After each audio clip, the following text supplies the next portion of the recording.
Ichchhapur police સ્ટેશનમાં ગઈ તારીખ 21/3/2026 રોજ ફરિયાદી શ્રી દ્વારા એમની નાની વયની કિશોર વયની દીકરી 16 વર્ષ ને 9 મહિના જેની ઉંમર છે તે બાળકી સાથે આ કામના આરોપીએ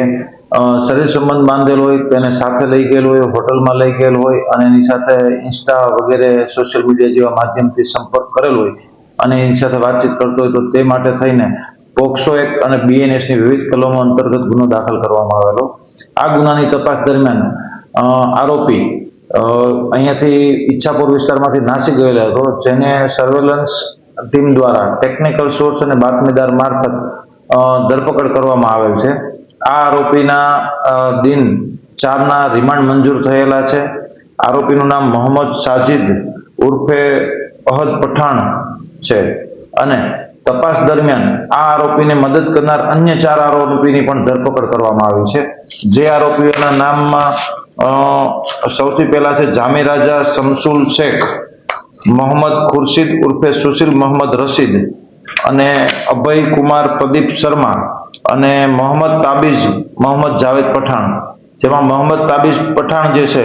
તે હાલનો આરોપી જે છોકરી સાથે જેને શરીર સંબંધ બાંધેલો હતો તેનો સગો ભાઈ છે, તેને ભાગવામાં મદદ કરેલી હતી અને જામી રાજા શમસુલ શેખ તેને પણ આરોપીને ભાગવામાં અહીંયાથી મદદ કરેલી હતી। એ સિવાય અન્ય આરોપી મોહમ્મદ ખુરશીદ ઉર્ફે સુશીલ,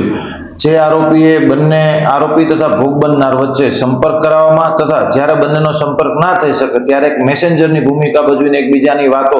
એકબીજા સુધી મેસેજ પહોંચાડવાની અને જે જગ્યાએ હોટલમાં શરીર સંબંધ બંધાયેલા છે તે હોટલ દેખાડવા હોટલ સુધી લઈ જવામાં પણ આ આરોપીનો મુખ્ય રોલ છે। આ સિવાય અભય કુમાર પ્રદીપ શર્મા નામના વ્યક્તિની પણ ધરપકડ કરવામાં આવી છે, જેને હાલના આરોપીને પોતાનું નામ આધાર કાર્ડમાં ચેક કરીને સુધારો કરીને એપ્લિકેશન દ્વારા એનું નામ અભિષેક ગુપ્તા કરવામાં આવેલું, જે કામ કરવામાં આને મદદ કરેલી, જેથી કરીને હોટલમાં હાલનો આરોપી છે જે મોહમ્મદ સાજિદ તે આધાર કાર્ડ આપે તો એનું નામ મુસ્લિમ તરીકે ના આવે પરંતુ હિન્દુ તરીકે એનું નામ અભિષેક ગુપ્તા આવે એ રીતના આધાર કાર્ડ આપેલું અને હાલનો આરોપી છે તેને પણ પોતે ફોટોશોપી એવી કોઈ એપ્લિકેશનમાં જઈને જે ભોગ બનનાર છે એની ઉંમર 18 વર્ષ કરતા વધુ બતાય આધાર કાર્ડમાં એ રીતના એડિટિંગ કરેલું છે। તો હાલ આટલી તપાસ થયેલી છે, આગળ આરોપીના રિમાન્ડ મંજૂર થયેલા છે। देश और प्रदेश की खबरों के लिए अभी सब्सक्राइब कीजिए इंडिया टीवी लाइव, साथ ही बेल आइकन को दबाना बिल्कुल ना भूलें, जिससे सबसे पहले खबर आप तक पहुंच सके।